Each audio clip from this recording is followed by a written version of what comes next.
The PAHO WHO Director, Dr. Carissa Etienne, will officially visit St. Vincent and the Grenadines on Monday, February 15, 2016, to engage in a field visit to PAHO-funded projects and hold discussions with health officials in Fancy.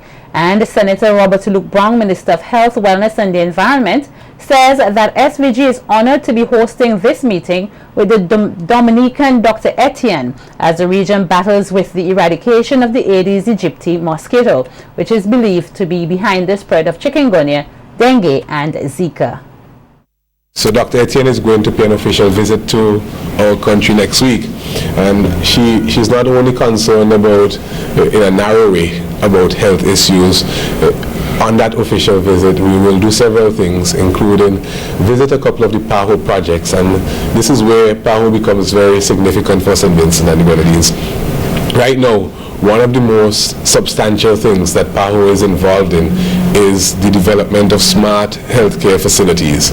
And we collaborated with them, we worked with them on the smart hospital in Georgetown, and we are preparing for them to help us to get some other smart facilities, including a facility in Mayo in the Grenadines. I think there's one earmarked for Union Island as well. Chateaubelair is another one, and there is a fourth facility that would be done, converted into a smart healthcare facility through this PAHO project.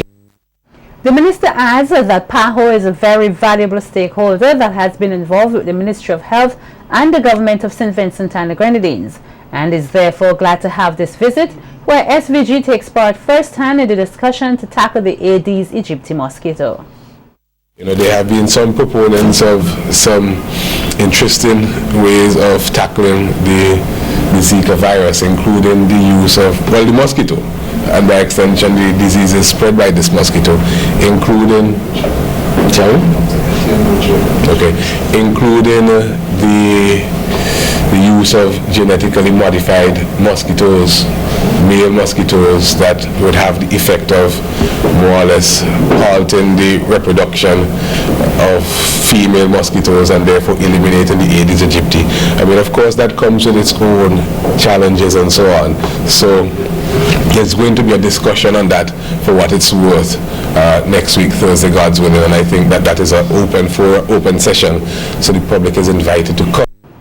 Meanwhile, the director will on Monday the 15th make courtesy calls to His Excellency the Governor General, Sir Frederick Ballantyne, the Minister of Health and the Environment, Robert Luke Brown, along with the Minister of Foreign Affairs, Sir Louis Straker. The director will then tour the Georgetown Smart Hospital, where a brief news conference will take place at 2 p.m. The opening ceremony of PAHO's Regional Managers Meeting will take place on Tuesday, February 16th at the NIS Conference Room from 10:30 a.m. to 12 p.m. Meantime, as part of the Ministry of Health, Wellness and the Environment's initiative to eliminate the Aedes aegypti mosquito as a means of combating the Zika virus in the region, officers within the Insect Vector Control Unit will conduct fogging operations on the following days and places beginning at 4:30 p.m. A release from the ministry says that one team will be focused on schools, clinics and police stations in the communities, while the other team will be focused on the entire community. Fogging activities will take place on Monday from Renton Drive to Indian Bay, Upper and Lower Villa, inclusive of schools and clinics in Sion Hill and Dorsetshire Hill. On Tuesday, Kaliakwa and Rattle Mill, inclusive of schools, clinics and the police station. On Wednesday, they move to Prospect, Carapan and Stubbs, inclusive of schools, clinics and the police station. And on Thursday, Brighton, as well as the schools and the clinic in Argyle and Calder. The Ministry of Health is reminding homeowners and owners of business enterprises in the named areas that they are required to keep their windows and doors open to allow the fog to take effect. Parents and guardians are advised that their children are not to run or play near to the vehicles during fogging operations. Persons who are suffering from any respiratory illness are asked to take precautionary measures until the area is fogged.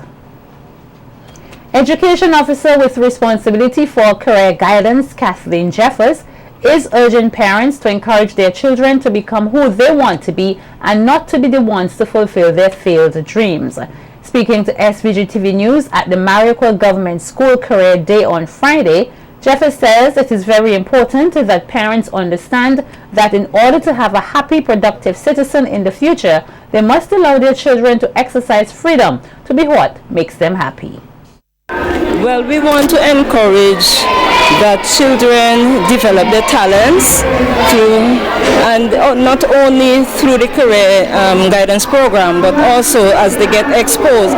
And we know that parents want children to become or to pursue certain careers, but not necessarily the children's decision. And I just want to ask and encourage them to allow the children to become who they want to become, not to live the children's life. Because you find sometimes that parents wanted to become a teacher, nurse, a pilot, or whatever, and they did not succeed in that area, and now they want the children to become that. So let the children develop their talents and pursue the career of their choice. Jeffers says the Ministry of Education supports events such as the Career Fair, adding that they have embarked on several initiatives in which career guidance can be implemented in the different subject areas in order to encourage the children to choose a career that they will one day be good at so that they could make a valuable contribution to the nation. So students would be exposed to different fields of career, and this would help to motivate them, to give them an idea as to who they want to become, and to hear from the experts in the field as to their experiences, and from this they can learn and they can also choose. Choosing is very important, and at the primary level we don't expect them to choose a career now, but as they're exposed they would be able to make wise career decisions, and it would expose them to the different disciplines that are available. Superintendent of Police responsible for the Eastern Division, Richard Brown, is encouraging persons who either live abroad or plan to travel to take extra security measures to secure their homes and property. Speaking with SVG-TV, Superintendent Brown noted that persons abroad are constantly targeted by burglars and outlined some measures which they can take to keep their property secure while away. My advice to overseas persons who own property in St. Vincent and are living overseas, that they should really have somebody to oversee their property when they are not in the state. We know for a fact that a lot of these properties have been targeted by criminals, and persons in the community willingly give information. They give up information to anybody unsuspectingly, not knowing that whoever they give any information to, maybe those persons are targeting the property to find out, who's the owner of that property, if they live in St. Vincent or if they live overseas as well. So my advice to persons, if you're going overseas, have somebody to oversee your property for you. If possibly, have somebody live in the property so that you would have some form of security as well. In relation to predial larceny, Superintendent Brown says this is an issue that constantly affects his district. He says they are working with members of the various communities to arrest the matter. With respect to predial larceny, which is the theft of livestock and agricultural produce, we have been having problems with those as well. It seems to be plaguing this community a lot. That is as well why we are stepping up. Our patrols, we have been meeting farmers all after midnight in their fields watching, and they have been glad to see that the police is stepping up their patrol as well. It is difficult, but we are trying our best to counteract the predial larceny. Fisheries Officer Rashevsky Jack has a message for Vincentians on the conservation of local turtles. In an interview with SVG-TV News, Jack spoke about the importance of conserving turtles, noting that they are vital sea creatures for tourism and ecosystems. Pollution, we're encouraging persons not to pollute our rivers and beaches because turtles ingest these items that you pollute your rivers and waters with, and it is very dangerous for them. It kills them. Plans for turtle conservation, we carry out school programs.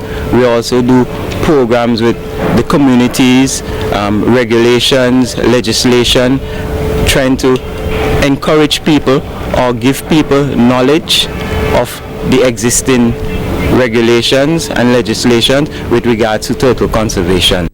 Jack is urging Vincentians not to hurt turtles, especially during the off-season, and spoke of the penalties involved if persons disregard the law. To take shells, eggs, or meat is prohibited. We strongly advise people not to do that during the close season. Punishment for hunting turtles by law, $5,000 fine for persons found in possession of turtle eggs, found in possession of meat, found in possession of shell during that time.